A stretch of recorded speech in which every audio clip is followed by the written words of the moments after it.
அப்பா எப்பவுமே நிறைய நிகழ்ச்சிகள் காஞ்சிபுரத்துக்கு செல்வதுண்டு. ஏன்னா வில்லுப்பாட்டோட ஆசீர்வாதத்தை மகாபெரியவா தெய்வத்தின் குரலாக கொடுத்த உடனே எல்லா ஊர்களிலும் குறிப்பாக காஞ்சிபுரத்தை சுற்றி பல கிராமங்கள் நாங்கள் வில்லிசைக்கு நானும் இடம்பெற ஆரம்பித்து விட்டேன். குழந்தையாக 5 வயது 6 வயது குழந்தையாக அப்பாவோடு செல்ல ஆரம்பித்து விட்டேன். அப்போ நடந்த ஒரு சம்பவம் ரொம்ப அழகான சம்பவம். சுப்பு, நீ எல்லா கதைகளையும் பாடின்னு இருக்கே, ராமாயணம் பாடியிருக்கியோ? பெரியவா சொன்ன உடனே அப்பாவுக்கு அப்படியே ஒரு தனி மகிழ்ச்சி. பெரியவா உத்தரவுப்படி செய்கிறேன். ஏன் தெரியுமாடா, இந்த உலகத்தில், இந்த லோகத்தில்ன்னு சொல்லுவார் அவர், இந்த லோகத்தில் ஒழுங்காக வில்லடித்தவர் ராமன்தான். எப்படின்னா, ஒரு வில்லடித்தான் சீதையை கல்யாணம் பண்ணான், இன்னொரு வில்லடித்தான் ராவணன் முடிந்தான். அதனால தெக்கத்தியில் சொல்வா தெரியுமோ, வில்லடிச்சான் பாட்டுன்னு. ஒழுங்காக வில்லடித்தவன் ஸ்ரீராமன் தான், அவன்தான் இந்திய கதாநாயகன், ராமாயணத்தை பாடு என்று அப்பாவுக்கு ஒரு ஆணை கொடுத்தார். அந்த சமயம் பாருங்க, இதுதாங்க தெய்வத்தோட குரலுடைய வாக்குங்கிறது. சரியாக நம்ம சென்னையிலே இருக்கக்கூடிய மிகப்பெரிய சபை ஒன்று. அந்த சபையிலே தொடர் நிகழ்ச்சி, அப்பா ஆசீர்வாதத்தை வாங்கிட்டு வீட்டுக்கு வராங்க.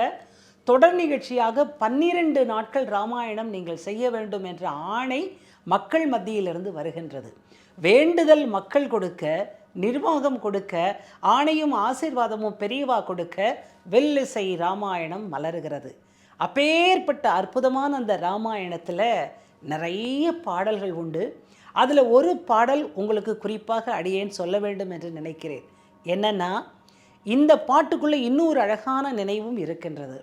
குகன் படகோட்டி செல்லும் பாட்டு. அந்த பாட்டுக்கு அந்த இடத்துல ஒரு பாடலை அப்பா எழுதுகின்றார்கள்.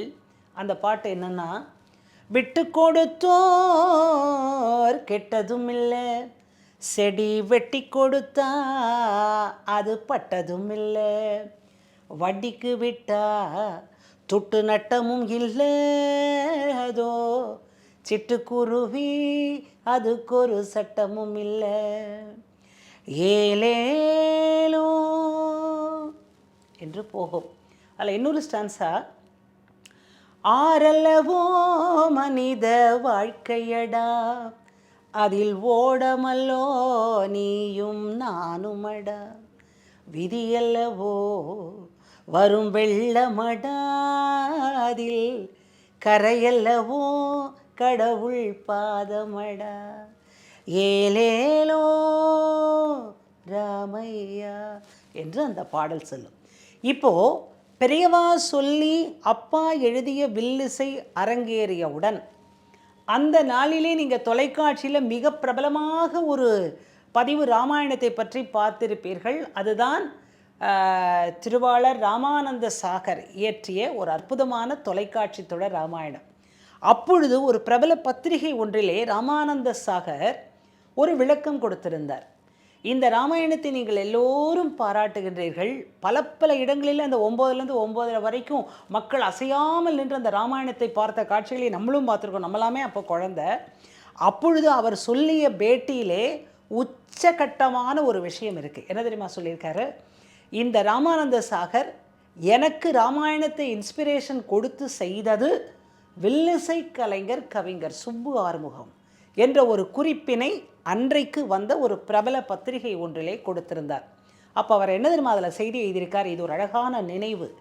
நானும் கவிஞர் சுப்பு ஆறுமுகம் அவர்களும் ஒரு ஜெமினி திரைப்பட கம்பெனியிலே பணிபுரிந்து கொண்டிருக்கும் போது மத்தியான நேரத்தில் நாங்கள் எதை பற்றியும் பேச மாட்டோம். கலை கலை கலை என்று கலை. உண்மையான கலைஞனுக்கு இலக்கணம் என்ன தெரியுங்களா? அரட்டையே அடிக்கக்கூடாது, கலையை பற்றியே பேசணும். இந்த அனுபவத்தை நான் உங்கள்கிட்ட சொல்லிக்கிறேன். ஏன்னா எனக்கு இது அப்பா சொன்னது. அப்போ அப்படி பேசிக்கொண்டே இருந்தோம். ராமாயணத்தை செய்து கொண்டிருக்கிறேன், பெரியவா ஆணையில் இந்த ராமாயணத்தை செய்துட்ருக்கேன், அதில் இந்த பாடலை எழுதியிருக்கிறேன் என்று குகன் பாடலை கவிஞர் சுப்பு ஆறுமுகம் அழகாக பாடி காண்பிக்க, அந்த மரத்தடியில் எனக்கு வந்த கற்பனை, இதை ஏன் ஒரு தொலைக்காட்சி தொடராக செய்யக்கூடாது? அந்த குகன் அவர் பாடும்போது என் கண்ணிலே வந்தார். அந்த கண்ணிலே வந்த காட்சி தான் ராமானந்த சாகரின் ராமாயண படைப்பு என்று மக்கள் மத்தியிலே பிரபல பத்திரிகையிலே அவர் கொடுத்த குறிப்பிலே நாம் எடுத்துக்கொள்ள வேண்டிய நினைவு, கலைஞர்கள் 2 ஜாம்பவான்கள் பேசினால் ஒரு படைப்பு உருவாகிறது. இப்பேற்பட்ட படைப்பு உருவாவதற்கும் வில்லிசை ராமாயணம் உருவாவதற்கும் நாமெல்லாம் வணங்கும் தெய்வத்தின் குரல் ஆச்சாரிய சுவாமிகளின் அருள்வாக்குதானே காரணம். இந்த நினைவை ஜெய ஜெய சங்கர கோஷம் பாடி என்றைக்கும் வணங்குவோம்.